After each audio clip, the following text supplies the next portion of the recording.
All right, so I'm going to be very brief with the explanation of this fault. So your serious faults are control, which is the steering, and then junctions, which is approaching with speed. So number one, which is the control. This is a very common thing with learners. You know, when you first start learning, you stay a lot, or you don't stay enough, or after a turning, you don't return, you don't straighten your steering wheel. So that's number one. Number two, which is the junction. So when you approach a junction or a roundabout, you still have to slow down, even if you don't plan to stop. You know, sometimes you approach a roundabout and there is no vehicle coming from your right side. You still have to slow down to show the examiner that you are aware you're approaching a junction, or you are approaching lights. Even if you have a green light, you still have to slow down a bit, you know, just to show that, oh, I'm aware I'm approaching a junction. Every junction is dangerous. Even when you have a green light, you still have to slow down, ready to brake in case something happen, you know. So, and when you approach a roundabout, even when it is free, you still have to slow down a bit just to show that, oh, I'm aware. And you can't go round the roundabout with the same speed you're coming. I've made a video on that before. Because you're on a 40 miles per hour road, doesn't mean you should do 40 on a roundabout. You still have to like slow down to maintain. If you don't slow down, you won't be able to stand or to stay within your lane. So you have to slow down a bit just to show that, oh, I'm in a roundabout, or I'm approaching a roundabout, or I'm approaching a junction. You still have to slow down a bit. You know, you can't do 40 miles per hour on a roundabout. You can't. You have to slow down for that. So these are the serious faults you add. The driving fault number one is clearance. Clearance. I'm pretty sure this is because you go close to parked vehicles on the road. You have to give about a meter distance between you and the parked vehicles on the road.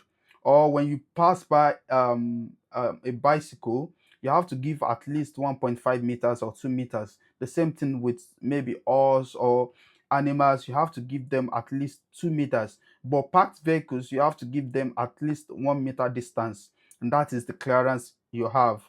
Because if you overtake, or if you pass by a parked vehicles and you don't give them that 1 meter, if somebody opens the door, you crash with the door. So if you give them at least 1 meter 1 meter space, when they open the door, you are still able to pass safely.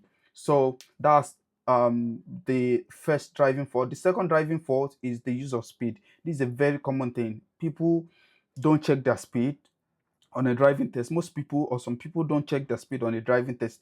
You have to constantly be checking your speed. Always be checking your speed. Don't do more than the speed, and don't do too far below the speed. If you're on the 30 miles per hour road, do at least 28, 29. Me, I was doing 30. Sometimes I go a bit to like 31. Immediately I just release my foot from the accelerator and comes down to 28, 29.